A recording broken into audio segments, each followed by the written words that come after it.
Intambara irimo kubera mu burasirazuba bwa Repubulika ya Demokarasi ya Kongo irimo guhindura icyerekezo hafi buri munsi. Imwe mu mpinduka zikomeye irimo ko ku itariki ya 18 y'ukwezi kwa gatatu mu mwaka wa 2025 i Rwanda muri Angola hazaba ibiganiro bizahuza intumwa za guverinoma ya Repubulika ya Demokarasi ya Kongo ndetse n'iz'umutwe wa M23. Nubwo ari ibiganiro bitarafata icyerekezo ukurikije ibimaze gukorwa n'ibitarakorwa uyu munsi. Indi mpinduka yamenyekanye kuri uyu wa kane ku itariki ya 13 y'ukwezi kwa gatatu nuko abakuru b'ibihugu byo mu muryango wa Afrika y'Amajyepfo SADC bafashe umwanzuro wo gukura ingabo zabo mu burasirazuba bwa Repubulika ya Demokarasi ya Kongo. N'umwanzuro wafatiwe mu nama idasanzwe yabaye hifashishijwe ikoranabuhanga yabaye kuri itariki ya 13 y'ukwezi kwa gatatu mu mwaka wa 2025. Ni inama yitabiriwe na Perezida wa Zimbabwe akaba n'umuyobozi mukuru wa SADC Emmerson Mnangagwa, yitabirwa n'umwami Muswati wa gatatu wa Eswatini, Perezida wa Madagascar Andry Rajoelina, Joao Lourenço Perezida wa Angola, Samia Suluhu Hassan wa Tanzania, Lazarus Chakwera wa Malawi na Hakainde Hichilema wa Zambia. Tugiye kuvuga ku butumwa bwari bwajyanyiza ingabo za SADC muri Repubulika ya Demokarasi ya Kongo, uko zagezeyo n'ibyo zahakoze. Nk'uko umwanzuro wafashwe n'abakuru b'ibihugu bivuga, ingabo za SADC ziri mu ntara ya Kivu y'Amajyaruguru zizataha mu bihugu byazo mu byiciro. Umwanzuro uragira uti inama yarangije ubutumwa bwa SAMI DRC inakura ingabo za SAMI DRC muri Repubulika ya Demokarasi ya Kongo mu byiciro. Ingabo za SADC ziri mu burasirazuba bwa Repubulika ya Demokarasi ya Kongo kuva mu kwezi kwa 12 mu 2023. Zari zaragiye gufasha leta ya Kongo guhangana n'umutwe witwaje intwaro wa M23. Nyuma yaho zitsinzwe urugamba rwabereye Isake n'Igoma kuva ku itariki ya 23 kugera ku 27 mu kwezi kwa mbere, zahungiye mu bigo by'ingabo z'umuryango w'abibumbye aho zigenzurirwa n'abarwanyi ba M23 bazizengurutse. Nyuma y'inama y'abakuru b'ibihugu bya SADC n'umuryango wa Afrika y'Uburasirazuba yabaye ku itariki ya 8 y'ukwezi kwa kabiri, byemejwe ko SAMI DRC idashobora kuzana amahoro n'umutekano mu burasirazuba bwa Kongo. N'umwanzuro wahuraga n'ubutumwa M23 yatanze kenshi. Uyu mutwe wasabye ko abasirikare basubira mu bihugu byabo bakareka kwenyegeza intambara mu burasirazuba bwa Kongo. Ubwo SADC yapfushaga abasirikare 18 bari muri iyi mirwano, Perezida Chakwera wa Malawi yavuze ko abasirikare ba Malawi bo bazataha. Cyril Ramaphosa wa Afrika y'Epfo nawe yari yaciye amarenga ko azacyura b'igihugu cye.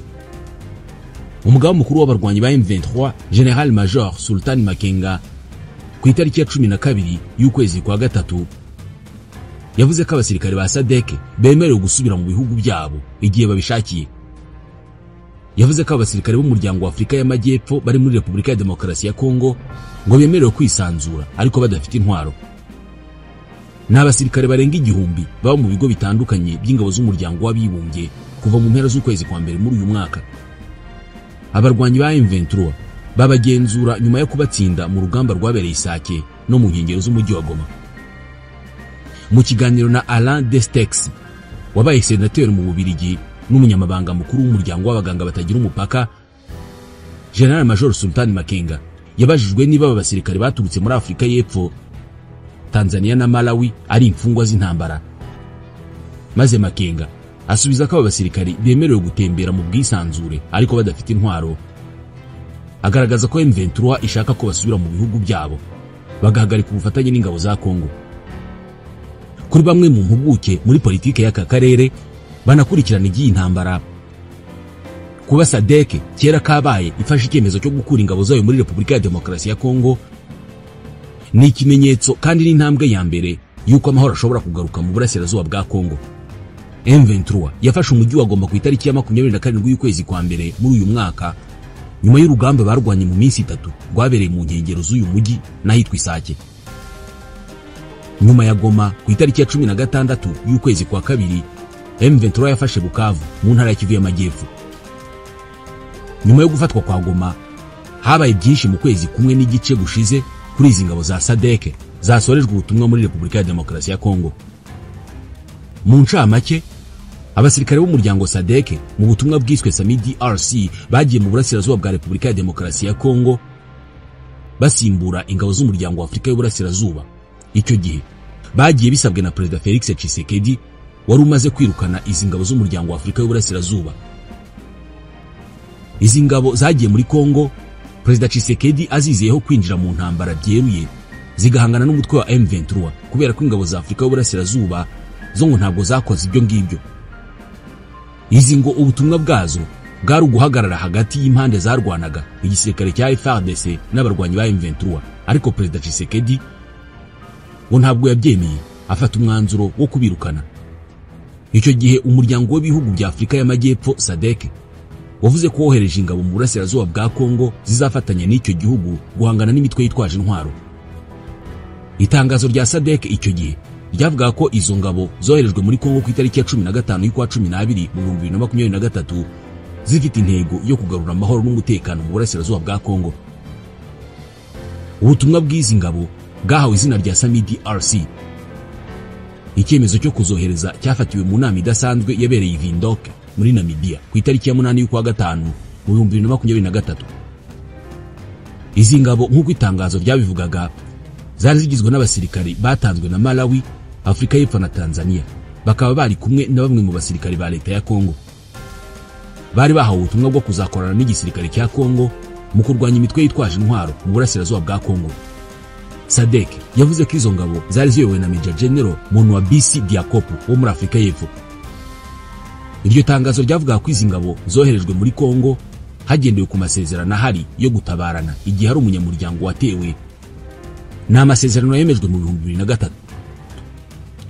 Ku ikubitiro hoherejwe ingabo 5,000 zirimo 2,900 za Afurika y'Epfo yari iyoboye ubu butumwa n'izindi 2,100 zirimo za Tanzania na Malawi. Mu kwezi kwa mbere mu 2024 ingabo za SADC zakoze ibyo Perezida Tshisekedi yari azitezeho, zinjira mu ntambara n'umutwe wa M23. Icyo gihe Bertrand Bisimwa, perezida wa M23, yavugiye ku mbuga nkoranyambaga ko izo ngabo za SADC zatangiye gufatanya n'ingabo za leta ya Repubulika ya Demokarasi ya Kongo n'indi mitwe yari isanzwe ikorana nazo. Icyo gihe yavuze ko bari batangiye gukoresha intwaro za muzinga ziremereye, indege z'intambara, drone n'ibifaru ngo mu kurasa buhumyi ibice bya Karuba, Mushaki no hafi yaho. Icyo gihe yavuze ko ibyo bitero ngo byagize ingaruka zikomeye cyane ku baturage.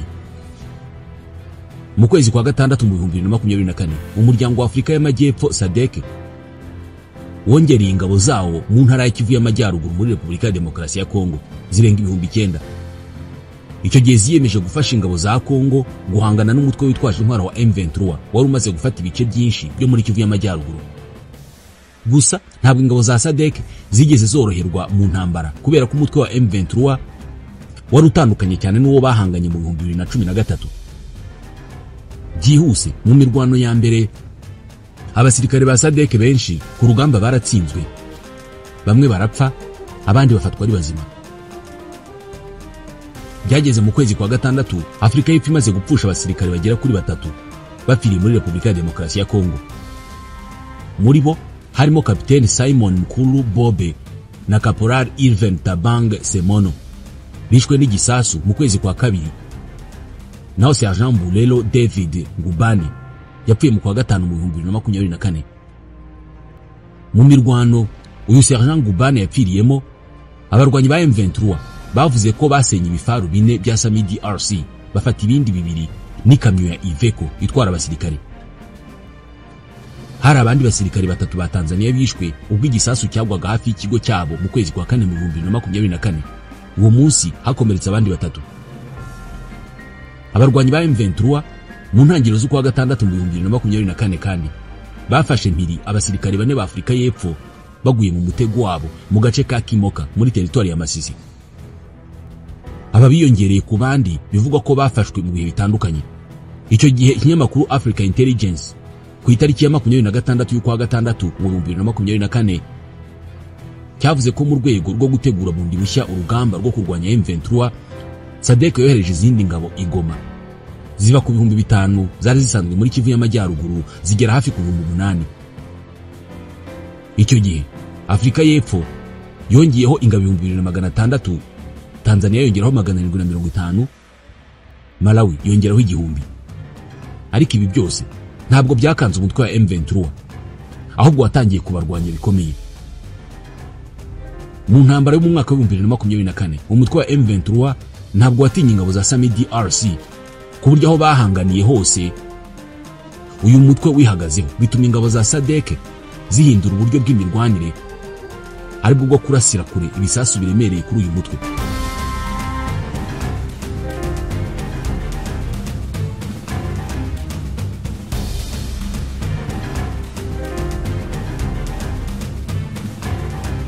Mu ntangiriro z'umwaka wa 2025 umutwe wa M23 watangiye ufite umugambi wo gufata umujyi wa Goma. Ahangaha byasaga naho kugira ngo M23 ifate uyu mujyi yagombaga kurwana n'ingabo za SADC mu ntambara yo kurasana mwegeranye. Ingabo nyinshi n'intwaro byari birunze Sake ariho umujyi wa Goma urindiwe. Icyo gihe M23 yari yamaze kwinjira muri Sake, aho yasakiranye n'ingabo zari zimo n'iza SADC bahangana bikomeye barasana begeranye. Ariko ahangaha umutwe wa M23 nta gusubira inyuma wari ufite gahunda yo gufata Goma. Icyo gihe umutwe wa M23 waburiye ingabo ziri mu butumwa bw'amahoro bw'umuryango w'abibumbye muri Repubulika ya Demokarasi ya Kongo n'iz'umuryango wa Afurika y'Amajyepfo SAMIDRC zarimo kwivanga mu ntambara yaberaga mu ntara ya Kivu y'Amajyaruguru.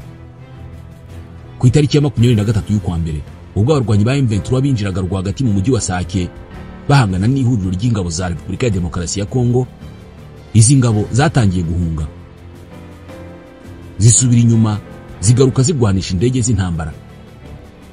Icyo gihe mu muhanda wa Goma Sake hagaragaye amakamyo menshi atwaye abasirikare bari mu butumwa bwa LONU n'abaSAMIDRC bakomoka muri Tanzania, Afurika y'Epfo na Malawi bisuganya kugira ngo bafashe ingabo za Kongo gukura M23 muri Sake.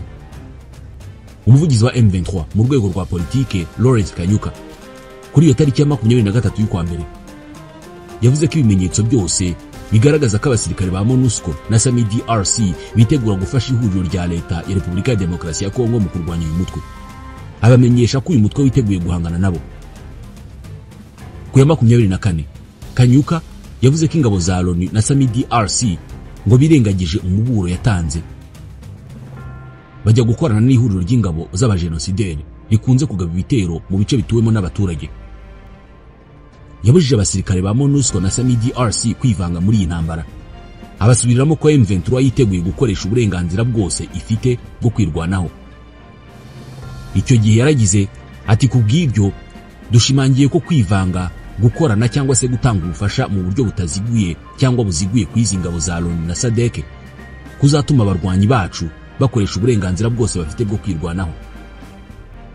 Nk'uko yari yabitangaje, M23 yasubiyemo kwishaka gufata umujyi wa Goma wari ku birometero birenga gato 20 uvuye Sake kugira ngo ihagarike akababaro k'abanyekongo bawutuyemo. Bukiye bwaho umutwe wa M23 wahaye ingabo za Repubulika ya Demokarasi ya Kongo ziri mu mujyi wa Goma mu ntara ya Kivu y'Amajyaruguru amasaha 48 yo kuba zarambitse intwaro hasi. Na amasaha yabazwe guhera ku itariki ya 25 y'ukwezi kwa mbere ubwo umuvugizi w'uyu mutwe mu rwego rwa politike yasohoraga itangazo ritanga icyo gihe ntarengwa. Ati AFC M23 isabye abasirikare bose b'igisirikare cya Kongo mu mujyi wa Goma no mu nkengero zawo kuba barambitse intwaro zabo hasi mu masaha 48. Ati ntabwo umujyi wa Goma ukwiye kwifashishwa nk'urubuga rw'imirwano, kandi umutwe wacu ntabwo uzihanganira bitwaje intwaro barimo kwibasira abasivile. Mu gihe ingabo za Kongo zavuga ko zirimo kurinda umujyi wa Goma kugira ngo udafatwa, M23 yavuze ko ubuzima bw'abawutuyemo ngo bwazambye kurushaho bitewe ahanini n'umuyoboro w'amashanyarazi n'uw'amazi byari byangiritse.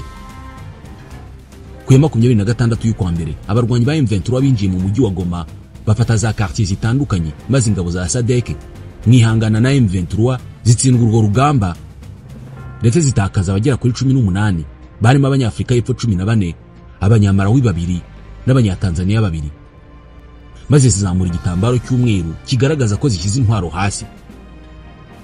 M23 yigaruye umujyi wa Goma ku itariki ya 27 y'ukwezi kwa mbere muri uyu mwaka. Ingabo za SADC zijya mu bigo bya MONUSCO nk'ingabo zatsinzwe, zarimo abasirikare bapfuye, abakomeretse n'abandi bazima batari bafite icyo gukora. Icyo gihe hahise hatangira ibiganiro byo kureba ubuzima bw'aba basirikare by'umwihariko ba Afurika y'Epfo. Icyo gihe umutwe wa M23 wasabaga ko ingabo zose zatsinzwe zitaha zikava i Goma, abanyekongo bagakemura ibibazo byabo.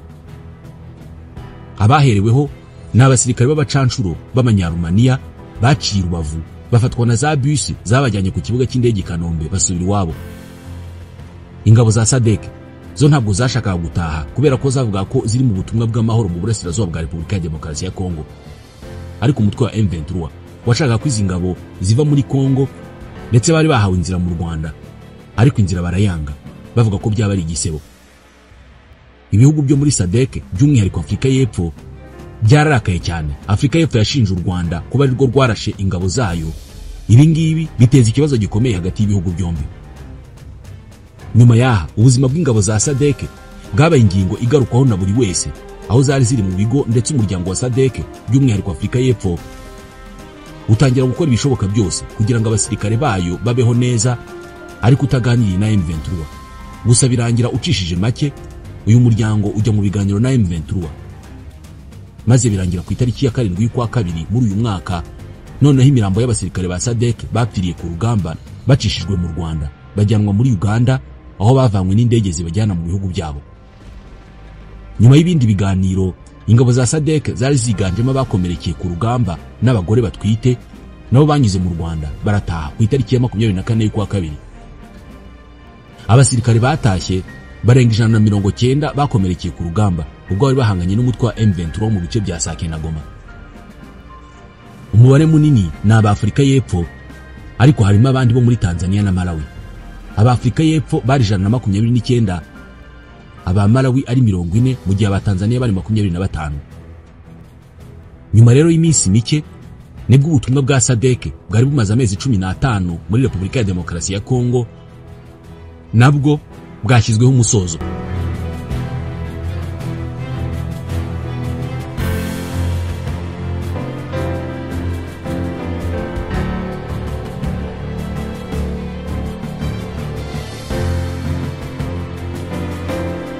Perezida Felix Tshisekedi wa Repubulika ya Demokarasi ya Kongo yakiriye Jean-Jacques Purusi Sadiki, ni guverineri w'intara ya Kivu y'Amajyepfo. Uyu muguverineri yagejeje kuri Perezida Tshisekedi amakuru y'umutekano mu burasirazuba bwa Repubulika ya Demokarasi ya Kongo, cyane cyane mu ntara ya Kivu y'Amajyepfo ayoboye. Mu biganiro bagiranye, Jean-Jacques Purusi ufite igice cy'intara ayobora kigaruriwe na AFC M23 yashimangiye ko Perezida Tshisekedi ngo afite umwete uhagije wo gufasha intara ya Kivu y'Amajyepfo kongera kwisubiza ubusugire bwayo. Uyu muguverineri yashimiye ko ingabo n'inzego z'umutekano muri iyi ntara ngo zabonye ibikoresho zikeneye byose. Ati ibikoresho byarabonetse kugira ngo dufashe ingabo zacu ziri ku rugamba. Yijeje abaturage ba Kivu y'Epfo ko intambara ikomeje, haba ku rugamba rwa gisirikari ndetse no mu rwego rw'ububanyi n'amahanga, haba mu karere no ku rwego mpuzamahanga, kugira ngo basubirane ubusugire bwose bw'intara. Aya ni amagambo yanditswe ku rubuga rwa X n'ibiro bya Perezida wa Repubulika ya Demokarasi ya Kongo. Byari ku nshuro ya kabiri mu byumweru bibiri Guverineri Jean-Jacques Purusi Sadiki yakirwa Kinshasa mu biro bya Perezida wa Repubulika ya Demokarasi ya Kongo. Intara yoboye, umurwa mukuru wayo Bukavu n'ibice bimwe byayo biragenzurwa n'inyeshyamba za M23. Ibiro bya Perezida wa Repubulika ya Demokarasi ya Kongo bivuga ko Guverineri Purusi yabwiye Perezida Tshisekedi uko ikibazo cy'umutekano cyifashe mu ntara ategeka. Mu byumweru bibiri bishize ubwo yakirwaga Kinshasa, Guverineri Purusi yatangaje ko akorera mu mujyi wa Uvira aho yahungiye avuye Bukavu, kandi ngo Perezida Tshisekedi yamutegetse gukomeza gutegekera intara muri uyu mujyi. Nyuma yo kubonana na Perezida Tshisekedi, Guverineri Purusi yavuze ko Perezida Tshisekedi ashyize umuhate mu kugira ngo iyi ntara isubirane ubusugire bwayo, kandi ko ingabo ngo zifite uburyo zikeneye bwose. Uyu muhate uvugwa urimo no gushaka imikoranire na Leta Zunze Ubumwe za Amerika ngo zohereze ingabo mu burasirazuba bwa Kongo, ubundi Amerika nayo ihabwa ibirombe by'amabuye y'agaciro muri Kongo. Ibi bihuzwa bite n'ibiganiro by'amahoro byatangajwe muri iki cyumweru?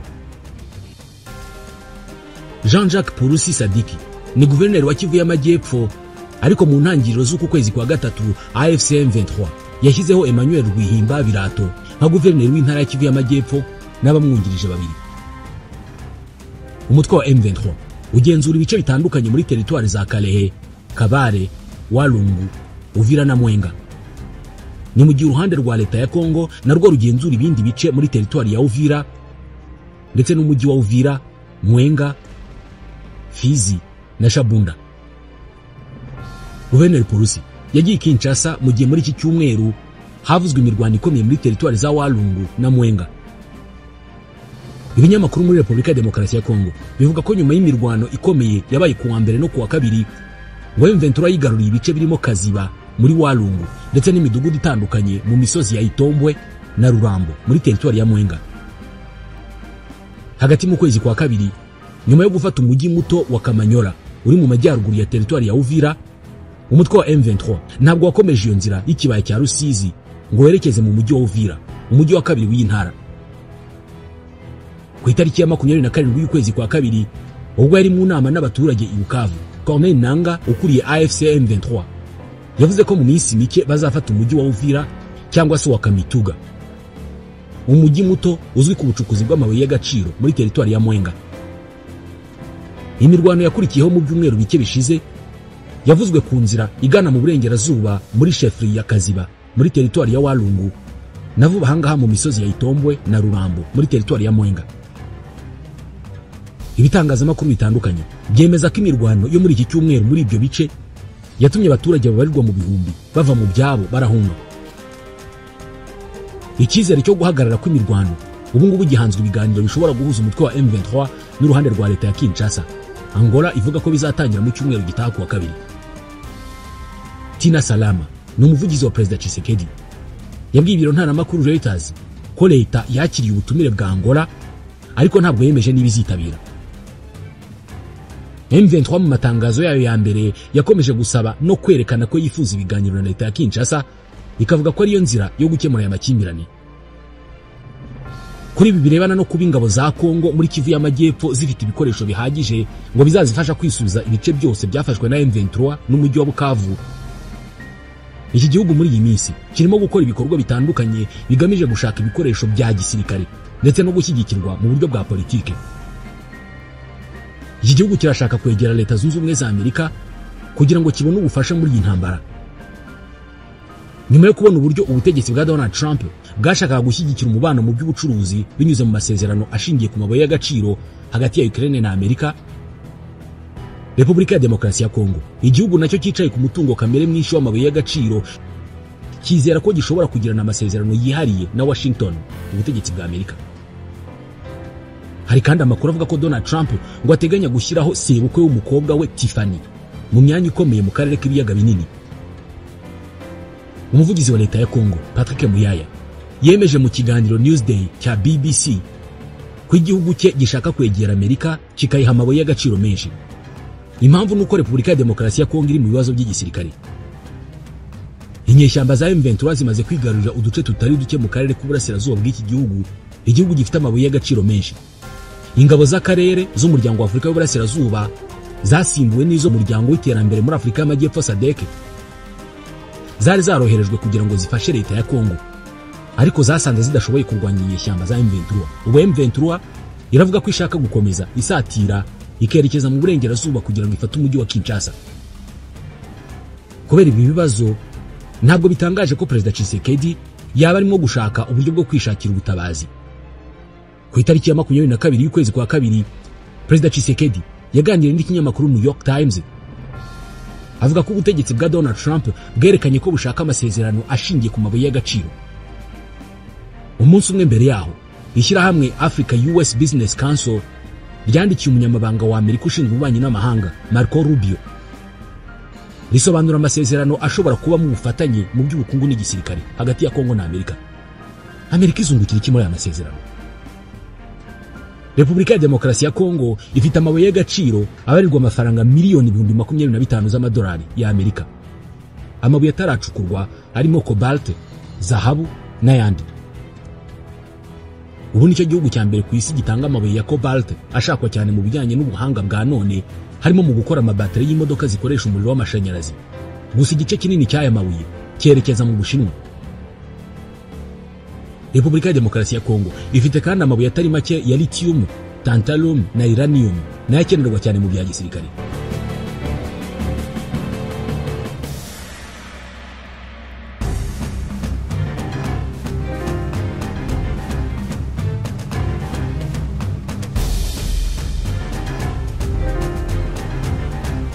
nubwo Amerika ikomeje gushora imari nini mu bikorwa remezo, amakompanyi yayo nta ruhare rukomeye afite mu bijyanye no gucukura amabuye y'agaciro muri Kongo. Ni mu gihe Ubushinwa aribwo bwiganje muri ubu bucukuzi muri Kongo. Ibi bikavuga ko hashobora kuba hari inkubiri ikomeye cyane ikomeje kwiyongera mu bijyanye n'umutekano mu gihe ibihugu by'abakeba bikomeje kugerageza gufata umutungo wa Afurika nk'uko biri mu nyandiko yandikiwe Rubio. Mu nyandiko, Kongo yavuze ko ishobora guha amakompanyi y'Abanyamerika amasezerano meza ashobora kuyaha amahirwe yo gucukura amabuye y'agaciro. Ariko nk'uko umuhanga mu bijyanye no gucukura amabuye y'agaciro witwa Gregory Mutembu Salter abivuga, mu gihe Amerika ikorera ku makompanyi y'ubucuruzi y'abikorera ku giti cyabo bitandukanye n'Ubushinwa, kujya gukorera muri iki gihugu bishobora guteza ibyago Abanyamerika. Nubwo bimeze bityo ariko, Amerika yiteguye kujya mu biganiro bijyanye no gufatanya muri uru rwego hisunzwe itegeko ry'umukuru w'igihugu rigamije kugira Amerika igihugu gifata iya mbere mu nganda zitunganya umutungo kamere utari ibikomoka kuri petrole gusa, harimo n'amabuye y'agaciro. Ibi bikorwa byose byo kubona amikoro ahagije yo gushora mu gisirikari nibyo leta ya Kongo ishyize imbere cyane y'izindi nzira zirimo n'iza politike zo gukemura ikibazo. Ni mu gihe ibihugu bitandukanye n'umuryango mpuzamahanga bo basaba ko inzira z'amahoro arizo zikwiye gushyirwamo imbaraga kurusha gushyira ingufu mu gisirikare. Ibi bigomba kuba aribyo byatumye umugaba mukuru w'umutwe witwaje intwaro wa M23 Major General Sultan Makenga avuga ko Perezida Felix Tshisekedi ngo adakunda Repubulika ya Demokarasi ya Kongo, anajya kure akavuga ko ngo ari ibandi. Inkuru ya igihe.com ivuga ko General Makenga ibi yabitangaje mu kiganiro yagiranye na Alain Destex, niba ari uko barisoma, wabaye umusenateri mu Bubiligi n'umunyamabanga mukuru w'umuryango w'abaganga batagira umupaka. Muri icyo kiganiro, uyu mugaba mukuru w'abarwanyi ba M23 yabajijwe niba Perezida Tshisekedi yarabuze urukundo kuri Repubulika ya Demokarasi ya Kongo ubwo yatangiraga kuyobora iki gihugu. Maze General Makenga asubiza ko na mbere hose Tshisekedi ngo atigeze akunda Kongo. Bimwe mu byo General Makenga yashinje ubutegetsi bwa Tshisekedi birimo kugira umugambi wo gutsemba abanyekongo b'abatutsi. Asobanura ko ariyo mpamvu nyamukuru ngo abarwanyi ba M23 bafashe intwaro kugira ngo birwaneho. Ati turimo kurwana kugira ngo tubeho, byumvikane ko twafashe intwaro kubera ko hari umugambi wo kudutsemba. Ati ntabwo twakwemera gutsembwa tureba. Ati ni igisebo ku isi yo hanze yanze kubibona. General Makenga yakomeje agira ati ubwawe ejo wiboneye uburyo umudugudu wa Nturo watwitswe ugakongoka kubera ko wari utuwe n'abiganjemo abatutsi. Ati tugomba gutsinda ingengabitekerezo y'urwango rushingiye ku moko tugashyira imbere ubwiyunge. Uyu murwanyi kandi yanenze ubufatanye bw'ingabo za leta ya Kongo n'abacancuro b'abanyaburayi, agaragaza ko nta kindi cyabajyanye mu burasirazuba bwa Kongo kitari ukwica abanyekongo barwanya uburenganzira bwabo. Perezida Tshisekedi yari yaravuze ko ubutegetsi bwe butazigera buganira na M23 kubera ko ngo ari umutwe w'iterabwoba ukora ubugizi bwa nabi. Ni ibirego M23 yahakanye kenshi, igaragaza ko izahatira uyu mukuru w'igihugu kwemera ibiganiro.